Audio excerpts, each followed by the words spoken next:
Good morning and welcome back to the Explicit Measures podcast with Tommy and Mike. Good morning, everyone. Welcome back to the podcast. We're jumping into a new year here. We're starting at 2025, so very excited to join the new year with you and talking about all things data, fabric, and Power BI related. Tommy, how are you doing this new year? I'm good. I'm still a little sad. You guys may notice if you guys did not join us on Tuesday that somebody is not here. And I guess, Mike, I don't think you probably put it better than I can, but there are some updates to our podcast. Yeah, so we're just kind of making some changes to the podcast this new year. Seth has decided to pursue some other endeavors, which we're very encouraging of. Seth should definitely do that and focus on family, some career things, and just kind of generally pulling back some parts from the community. So we're encouraging him to do that. He's having a good time in the 2025 year doing that engagement. But that being said, we're going to kind of change up or mix up the format here a little bit for the podcast. So if you have ideas, if you potentially want to be a guest on the podcast or are interested in potentially joining us as well, let us know in our forums. You can go fill out our form at Explicit Measures Podcast, Power BI Tips/podcast. And if you'd be interested or want to be a voice on the podcast, we're looking for potentially a third person. We're going to see how it goes here. The format may change here a couple times in the early part of 2025 as we settle on our new format now. But that being said, we're still going to keep going. We're going to keep doing 2 days a week. We're going to keep pushing forward with the podcast. So this doesn't stop the podcast. We're going to keep moving forward and see if we can find other personalities to join us at this next year. So with everything, there's a lot of change going on. So that being said, let's move on. We're going to go into Tommy. It's a new year here. We have a new feature from Power BI. It's kind of released at the end of last year, 2024. Our main topic for today will be metric sets and the impact of what metric sets will do for your organization and your team, how you build things. I think this is going to change how people build things or impact how you create content for Power BI or other users of the Power BI reports and models. Very excited to unpack this one. But before we get into that, let's just do a couple news topics here.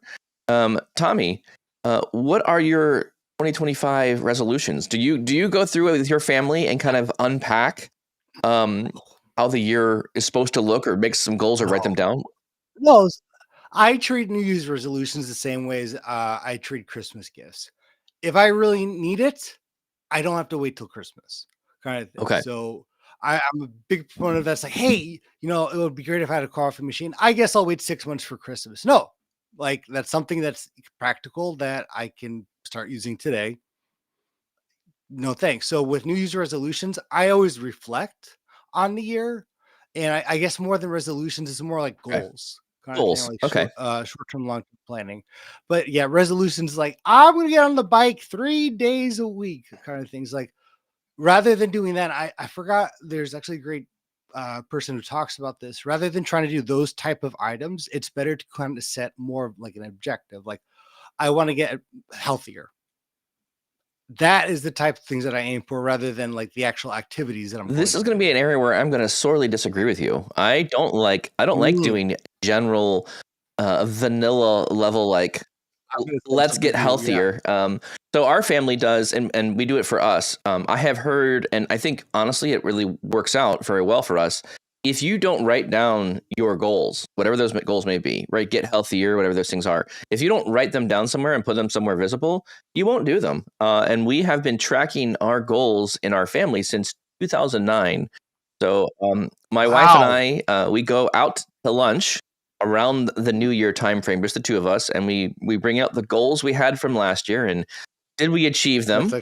And all my get healthier goals have never been achieved. I never stick to them. All the other business and financial and all the other goals, I'm much better at achieving those things. But one thing I've been, Tommy, to your point, really lousy, ride my bike 3 times a week or something along those lines. I haven't done a good job of that. So every year there's always another goal on my calendar of, be more active, do more things. And it's been actually really hard now, working from home to keep that goal. But Mhm. As I'm thinking ahead to, what I see for Power BI, what I see for Fabric, a lot of things are changing. I'm actually kind of reflecting a little bit this year and saying, of all the things that came out, what kind of objectives do I have around Power BI? What do I want to learn from Power BI? What skills do I want to continue to hone in the Fabric and Power BI ecosystem? And I think right now, I guess I would say I just want to, one of my goals for 2025 would be just to learn more of the breadth of what is Fabric. I think I was feeling very overwhelmed throughout the year, towards the end of the year, 2024. So many new features were coming out. We have user defined functions. We have now SQL databases in Fabric. We now have all these additional new features. And it's very difficult for someone to have the full spans of knowledge of all of that. So I might try to unpack portions of this and absorb those new features. And I think I'm going to probably focus my attention on tools or features this year that move from preview and actually become an official tool. Um, I think it's good to have head knowledge of what is occurring inside a preview feature. But I think as we last talked in the podcast, preview features, I'm not sure if we should really push them into production. Are they actually going to last? This is one of the rubs I have with data marts. It's been out for a long time. It's never been pushed to production. I'm not sure if it's going to continue to live on. So I don't know if I would want to encourage my customers or things or other users to use those features if they're not fully released yet. So I don't want them to build something in there that you'd have to eventually throw away. Yeah, so kind of going off that, the idea, and I already sent you the video so you can watch this after, but my kind of theme for this year, if last year the theme with Fabric was like from a developer point of view, the coding, the integration, seeing what works, what doesn't Sure. work well. Some of the best practices is really working on processes and like, hey, if Mm. you're going to be using a database or lake house, how do you set it up the best way? Because I'm already seeing like, okay, I'm using task flows all the time now. I'm relying on the mix just to organize things. So depending on the situation of what something's trying to be achieved, what are the best processes or kind of suggested kind of like structure This around is that? interesting, Tommy. This is an interesting topic, I think, in itself. If I just think about, let's just hone in on one particular area. Let's just hone in on the notebooks area of Fabric. There's like 3 different engines you can use to go run notebooks now. You can use T-SQL, you can use PySpark, and you can use straight Python. Who knows if there's going to be another language or another engine that will be able to run on top of that. But that's kind of interesting that you meant to make that note, because I'm seeing a lot of Mim, who does a lot of blogging. I think he's out in the Australia, New Zealand area, but he does some blogging around these topics, and he's finding great performance with using things like DuckDB and other engines that live directly inside Python that are really fast, multi-threaded, but very fast. And actually, I'm actually evaluating, like, does this make sense? Should I be using PySpark for everything?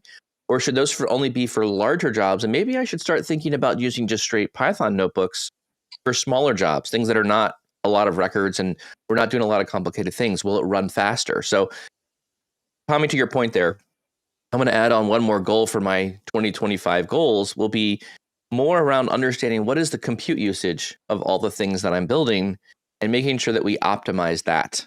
I think that's going to be a new message or thread. I think a lot of organizations are going to jump in with, yeah, Fabric solves a lot of our problems. At some point, you get done building net new things and you start reflecting on what you've built and say, we need to optimize Oh it. yeah. So there's always this need to make it better, faster, run more efficiently. It should be part of our process to kind of reflect on that and figure out what we can improve. Anyways, Oh yeah. Oh, the last thing is becoming a master in real time intelligence oh and my putting gosh, everything to do you? yeah. I mean, I'm going to push back on here a bit. Do you think real time intelligence is going to be that impactful? I mean, there are industries and businesses that need real time intelligence, but looking at it, I don't hear a lot of customers asking me for real time intelligence. What I hear the most is the business says, we'd love this data to be real time. And then I tell them about the price it would cost. Like, hey, you're going to basically 10x your compute usage. They're like, nah, let's not do that. Let's actually just do it like twice a day. Okay, now we're happy. Right. So, like, do you really see real time being a big mover in this next year? I think obviously we're seeing all the investments that Microsoft's doing, and I think that the more accessible it is, I think the more the solutions or really practicality of it will actually take place, right? Where really real time has always kind of been like, hey, there's a lot of setup in order to get that really up and running. I think from a monitoring point of view, I think now I had a project maybe 3 years ago that someone asked me about real time data. I'm like, well, do you have an event hub and all Okay, I these see you're things? I'm like, saying. man, what? Yeah. And now it's like, actually, we may be able to get that up and running pretty quickly and have that with your So data. less So about making it like all your data is real time, but more around if I need real time, the ease of turning it on and getting it working is more frictionless. Is that kind of what you're thinking? Okay. exactly, I would exactly. agree with that. I think the Fabric ecosystem does make it easier for you to get real time data into the system. One thing I haven't played enough with, which I think is kind of related to real time, is CustoDB or KQL. So Mhm. I think that's another area I'd like to invest some time in understanding. I've actually heard some really good feedback from individuals who are doing real time ish data coming into things. They were typically using SQL before, and they moved over to Custo and were doing more data at less cost. So again, I'm all about the optimization side of things. If I can optimize it, then great. But I'm hearing really good things around Custo, so that means I need to go research it a bit more. Excellent. All right, enough of our goals for today. Let's get into our main topic. So the main topic today is we're going to go talk about metric. Is it metric sets? Is that the right name of it? Is that what we're landing on? Yes, it is officially metric sets. So this is an article that comes from Carly Newsom, and Carly was actually on the Power BI Tips channel. I don't know, gosh, it was almost like a year ago now, announcing the feature. We actually went through a whole hour-long video of this topic, and so the topic is now in the description and in the chat box as well. Tommy, give me a quick overview. What are metric sets, and where do you think we're going to use these things? This is pretty crazy, and I'm really excited. But really, metric sets and the preview of it is really finally a way to manage all of your metrics that are being used across semantic models and reports, really storing them and managing them all in one place. Um, the biggest part here, I think, is from the discoverability point of view, where anyone in an organization can go see and actually view a metric rather than having to go to the report to look at that metric. They can see the definition. And as the creator of the metric sets and the metrics in Mm-hmm. it, you can actually set up how it's going to be grouped by like, hey, we always show our members and member counts are always shown based on their subscription status or whatever that may be. And that kind of gives that high level overview.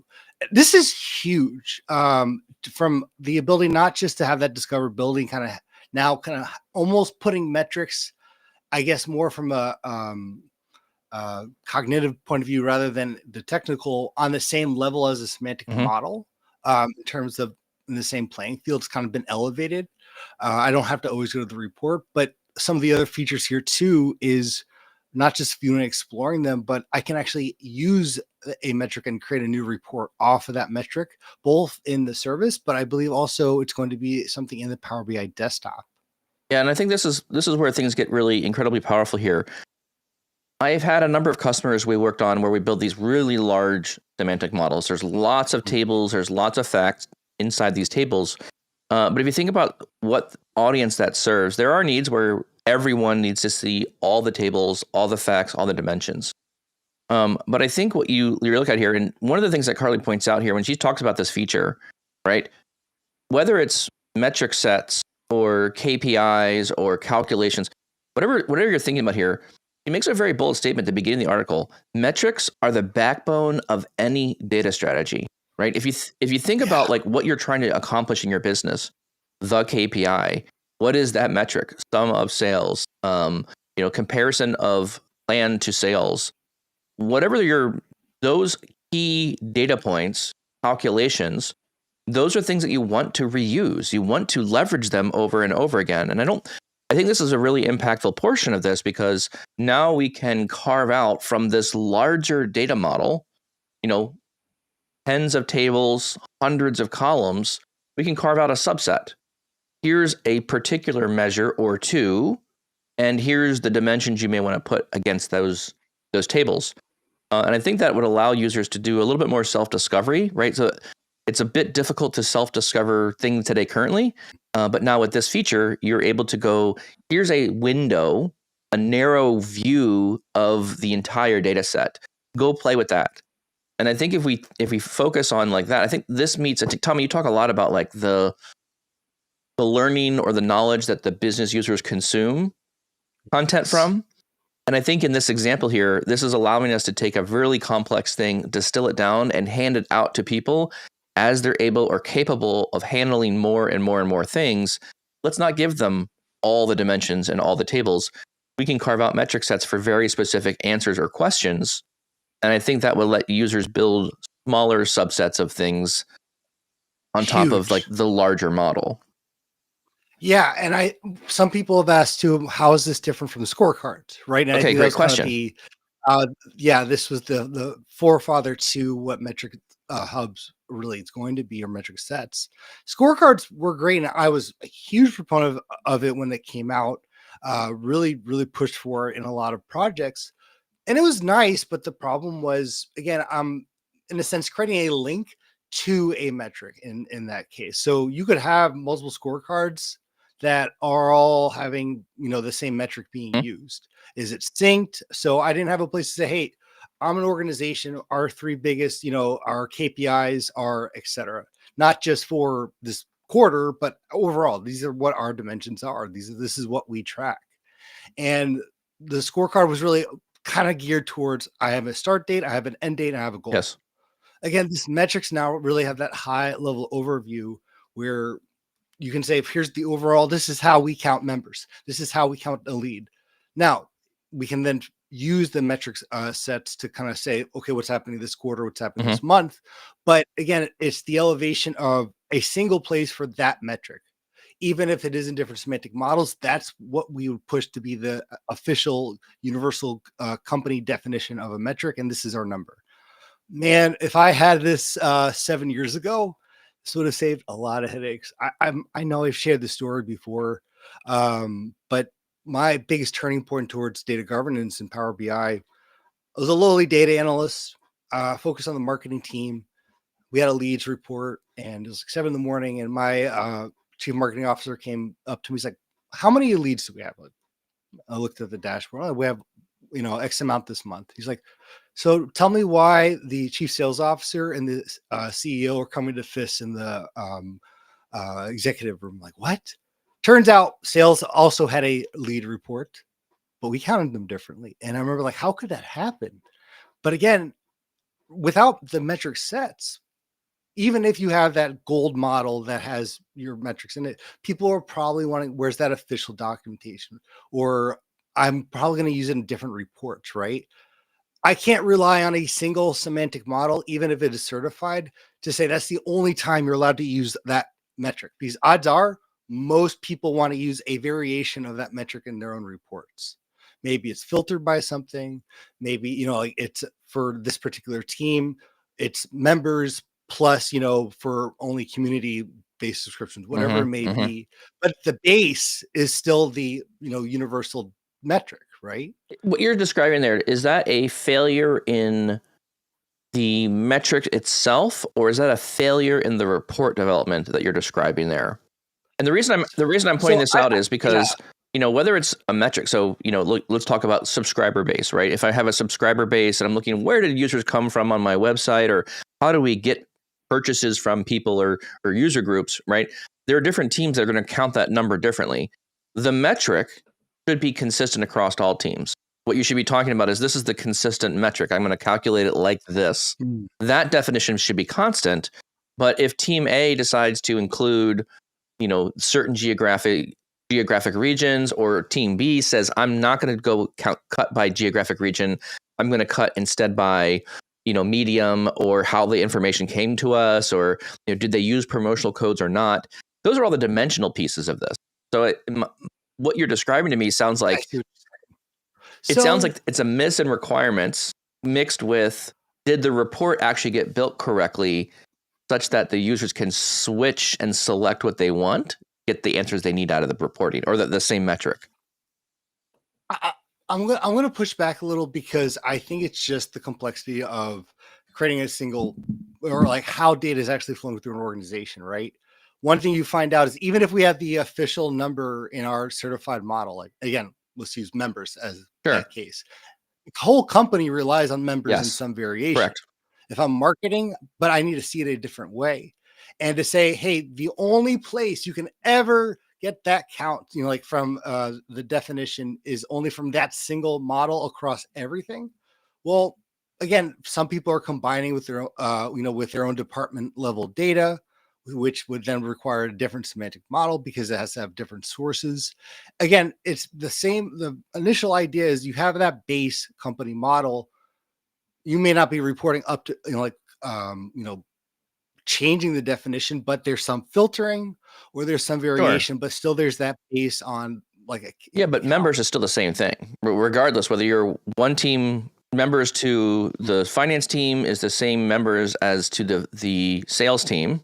It should not members should be meaning the same thing. Whether you change the filters on that, that's just in my opinion here is that's a feature of the report. That's how that team wants to count or not count members as a total. At the end of the day, it's irrelevant how you count the members. What really is important is what are each team's goal for members, and how are you tracking to that goal? I mean, I would argue with the members argument here is like it's actually irrelevant to understand how many members you have unless you have an objective of a number to get to. Then it actually starts meaning something, and then you could actually say you can define based on the goal. What is a member, right? A member is someone who has actually paid for something in the last 3 months or 6 months. That should mean whatever that definition is, that should be consistent across all teams.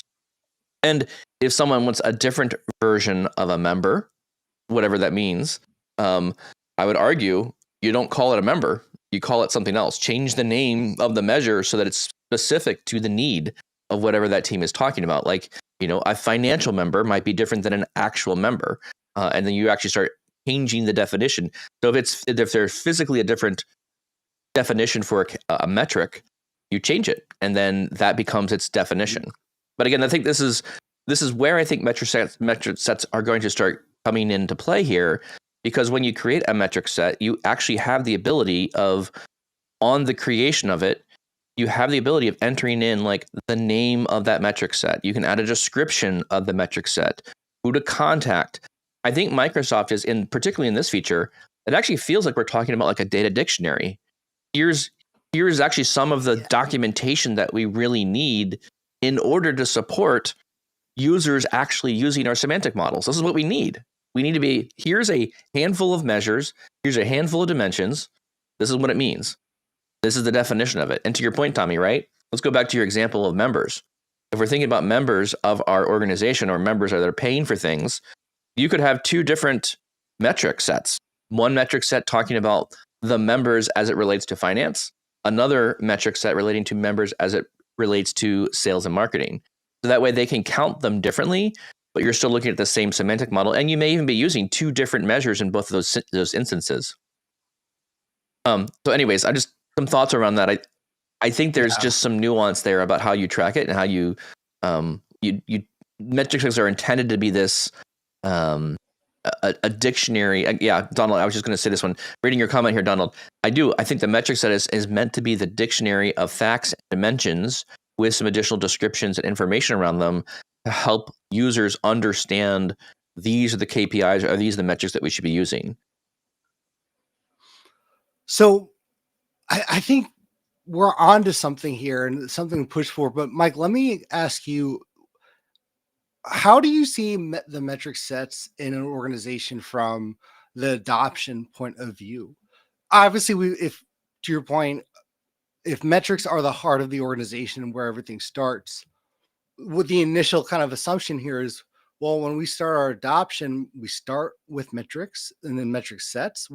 How do you see this getting integrated into kind of the initial culture of an organization? Yeah, before we get talking about the culture and like the process and the people part of this thing, I have a couple more points here I'd like to kind of note here.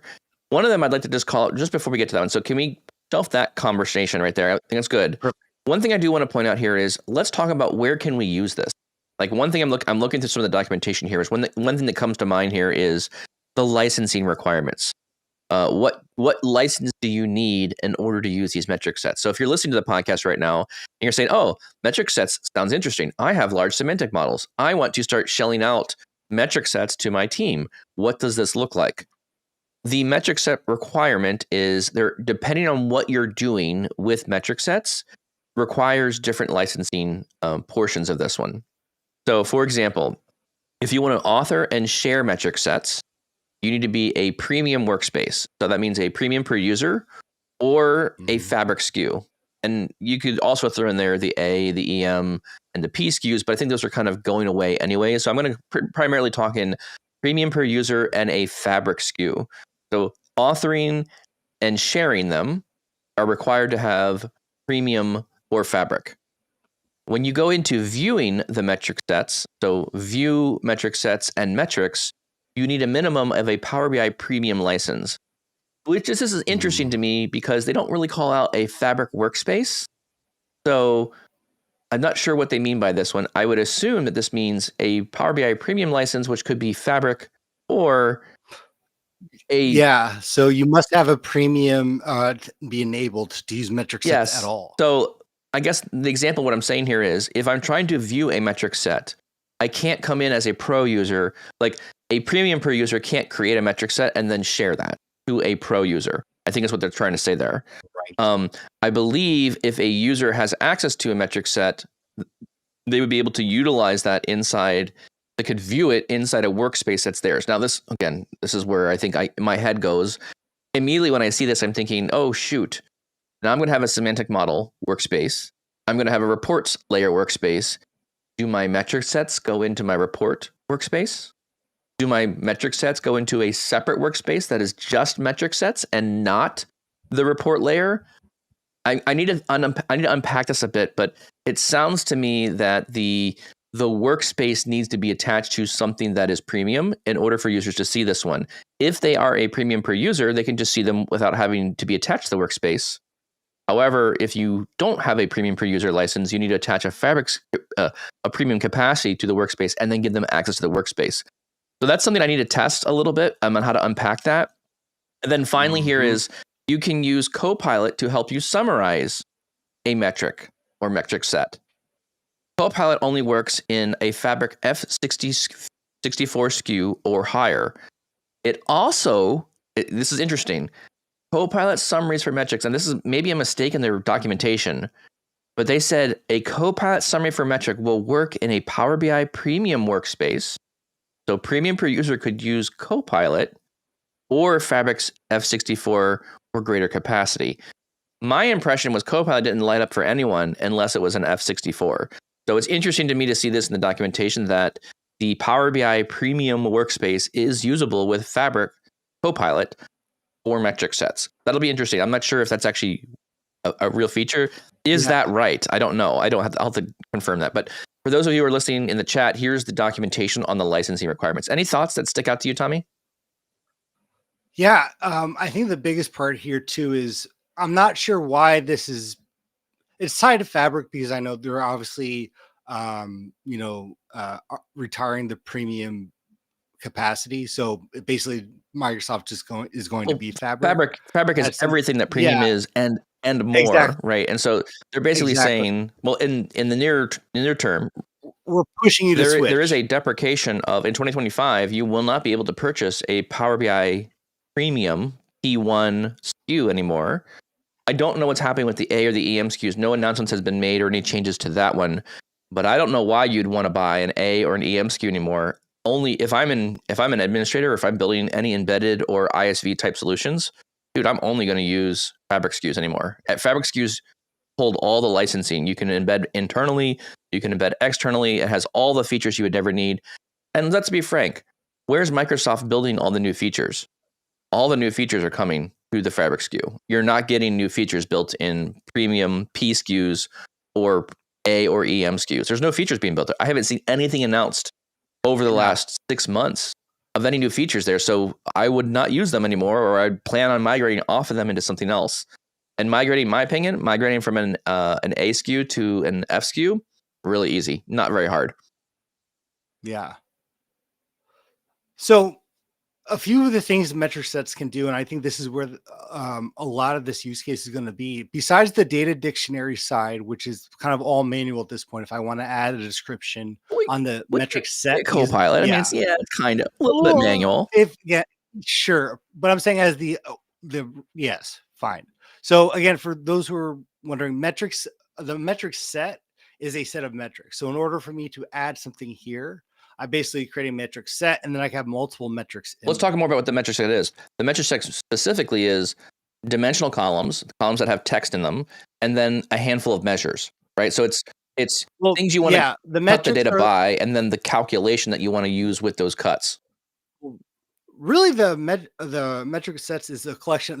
The required thing is the metric The itself or the measure, measure. yes, The fields are optional, like that's dimensions are true. optional. I don't have You to do could just that. give them a So I KPI create, that's just like a total, like, yeah, yeah, exactly. here's month to date or total. Yeah, so the Exactly. metric set itself could just be single measures that are You used. you can show how you want to view it by, but Yeah, really the thing that someone's going to see is, okay, I'm going to look at the community metric sure. set.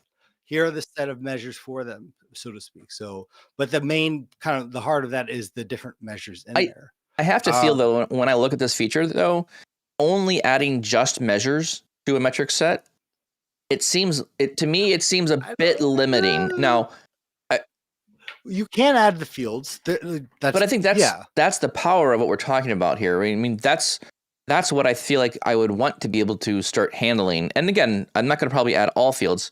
This is an area where you probably have to figure out what is the need of your audience. This is a new feature. I think honestly, people are not used to thinking this direction. Like, do I give you the membership count by year and month? Like, what is the metric that someone else would want to look at?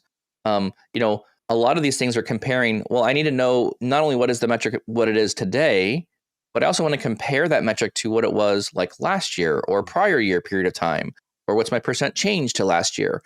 I think those kind of calculations are also very relevant to put together here. And so I still don't have my mind formulated around how I'm going to stitch those kind of standard metrics together, but everyone who builds a report, they're always trying to compare it to some other time period typically. So I think building a metric set without some sort of time period is probably going to be minimally useful at this point. We'll have to see kind of where this is going to land, and I'll have to do some more testing on this to see what we Yeah. get. So I think here too, like the data catalog of the dictionary part here is fine.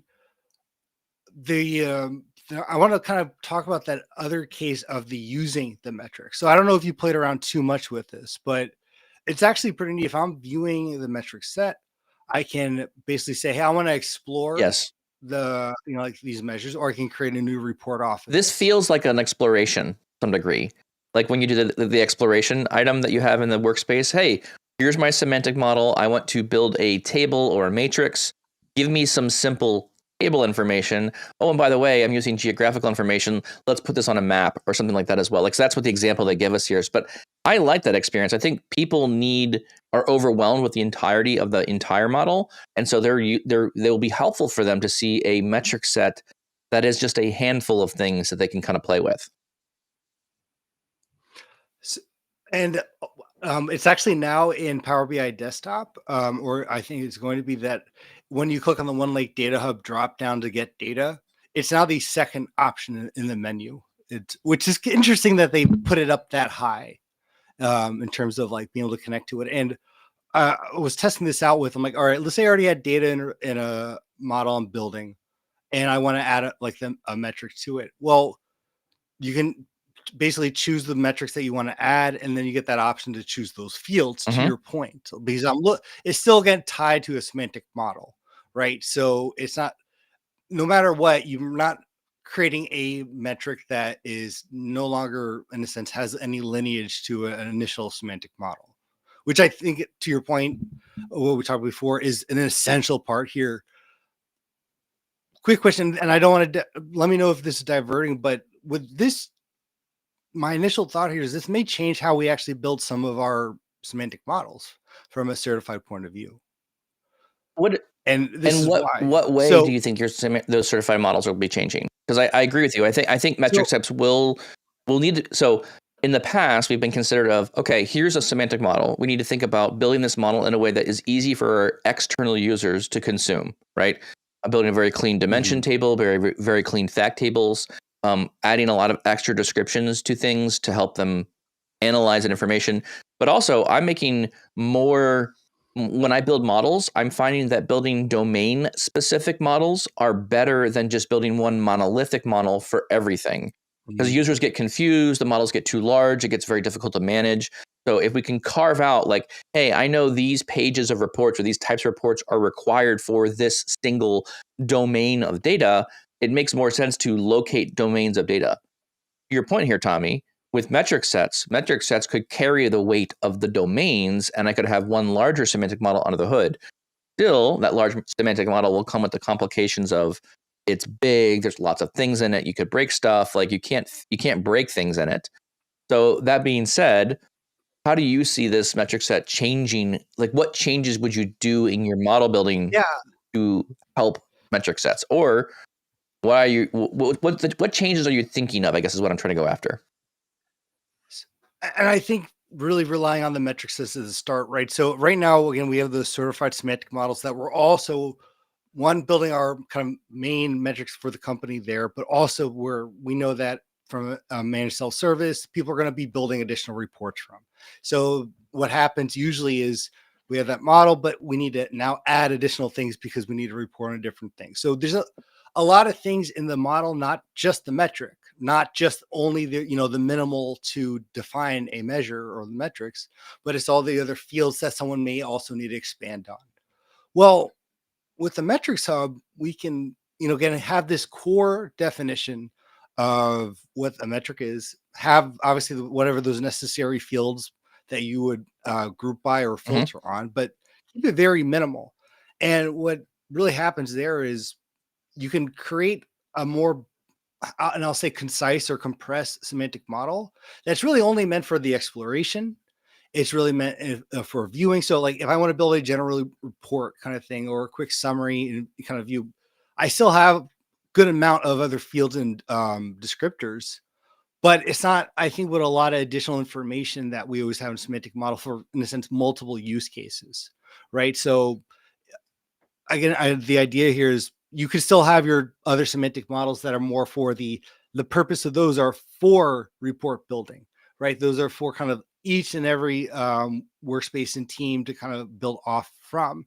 But these metric semantic models are really the core for the organization for here's our core metrics you can view, and if you want to say by date, you want to look at by the customer, fine, but it's only including, in a sense, company wide descriptors. I'm gonna what you described to me makes sense. I could totally agree with what you're saying there. I think a lot of requirement gathering and understanding of your business is required to get to that step. I think most organizations are not that mature and would have the Mhm. ability of being able to, oh, I know I need these 10 or 15 metrics to be applied in this metric set. Most organizations, I do not think, are capable of being able to put their finger on those handful of metrics that are what they require in a enterprise certified metric set base. Yeah. So I think, in my opinion here, that's an idealistic look or lens on this. It would be great if we all could get there to that level at some point. But in reality, I don't think that's possible. I don't think many organizations are prepared or have the rigor that they need to do that. No, I'm not discrediting all organizations because I know there are some out there that have a lot of rigor around their metrics, their KPIs, and how they distribute data. But my opinion is you're going to need to slowly roll this out. You're going to need to kind of like pick and choose a little bit of this, and you're going to need to iterate on these metric sets multiple times, push some dimensions in, let them ask for what they, here's what we have. There's going to be missing dimensions. There's going to be missing measures or metrics that you're going to need to add to it. It's going to need to be an iterative process, working with the business to continue adding things in there. Or if you're a department lead or a team lead, right, you're going to have to work with your team, request what they need, and try and figure out how to bundle these things up and push them out there. One thing that comes to mind when I think about the whole metric set space, though, is every time you create a metric set, we're now creating another item or element or artifact inside the workspace. And if we didn't have enough items in the workspace already, this is now just proliferating. Like, think of this as like we have the master model, and each one of these metric sets are a mini model, a smaller window of the entirety of the model. This could mean I could have 10 or 15 additional little metric sets that I'm just handling specific purposes for inside a workspace. So I've just taken a single semantic model, and now I've made 10, 15 of those things. And on top of those metric sets, people could build reports on top of those metric sets. So imagine I have a semantic model, 3 metric sets, and on top of those 3 metric sets, we build 3 more reports. I've now multiplied that number of artifacts by a factor of, what's that, 9? We're going from, so what I just in a very simple way, like this is creating a proliferation. We're literally like blooming everything that's inside the workspace, and all of this hinges on that model. And so this is where I have the caution for myself here is, if I'm going to make changes to that main semantic model, I really need to understand the impact of my change. Like if I'm changing this measure, that measure could have an impact to multiple metric sets. Those multiple metric sets could be impacting multiple reports. So one change at the semantic model level has a huge impact downstream now, because now we have multiple things depending on it. Nothing goes worse than having a semantic model change that changes all your numbers across all these metric sets, and now everyone starts questioning your numbers. So I think this is going to actually put a lot more rigor around the need for certified semantic models. I think it's going to be very, very important that we do that. I don't know if we have the lineage that we would want here. And Tommy, I think this is a need that Microsoft should start providing us. If I change this measure, the only thing that I'm aware of is the Semantic Link Labs has the ability of saying, pick this semantic model, and it will find all downstream interactions with that semantic model, like down to the visual level, I think. Mm-hmm. So I think we're going to need more notebook type tooling that will help users to understand, here's my semantic model, and I'm going to change this singular measure. Where is that measure used in everything that's downstream? And that's going to have to be part of your certified process, measuring the scale of the impact of the change. But that's just where my mind goes from an administrative side of things. I love the feature. I like where this is going. Semantic Link Labs helps out a lot with this identification of where things are and what's relying upon what stuff. But you now have to get schooled in what is Semantic Link Labs and how do you produce that output so you can use it. I love it. It's great. It also adds a lot of automation to, like, I can regularly test things now with Semantic Link Labs. But man, I'm stepping back at this going, there's a lot here. This could really break a lot of stuff very quickly. Yeah, and I think I will kind of close on this too. Where do we go from here then? Because obviously there's going to be that additional complexity. Again, with all these features Microsoft's releasing, and as cool as it is that I can start playing with it, again, there's only 4 or 5 pages in the documentation about Metrics Hub right now, and they are pretty standard on create, use it, and an old article to scorecards for Power Automate. And that's kind of basically it. From a governance point of view, from really that deployment point of view, that's, I think, where the biggest gray area is. Creating it, super simple. And yeah, you can start, in a sense, deploying that right away. But to your point, Mike, and I think this is what, like a lot of things in Fabric, but especially something like this, it's so easy to create, but do we want to set it up right the first time, right? I mean, yes and no. Like I'm not on the setup right the first time. You're never going to know all this stuff. This feature is brand new. It's in preview. Like there's no way to set it up right the first time. It's not possible. You're going to have to make adjustments. What I'm trying to do is I'm trying to install something or build something that's going to have minimal pain coming out of the gate, right? So I don't subscribe to the area of things are moving way too fast in the Power BI space to say you're going to do it right the first time. I don't even want to use that part of my vocabulary. Rather, I'm saying, look, I'm looking for the large pitfalls. Where do I see this potentially causing a lot of extra friction for me? And as I am an admin and user of a lot of these areas, what I don't want is I don't want a whole bunch of like tech debt coming into building these new things. So yes, very interested to try them. Definitely going to get my hands wet with it. But I'm not looking to jump in and make a bunch of mistakes at the very beginning. So I'm just trying to look for, where do I see large amounts of friction? Where do I see areas of this tool that are going to be like, I need to think about this first before I really roll it out.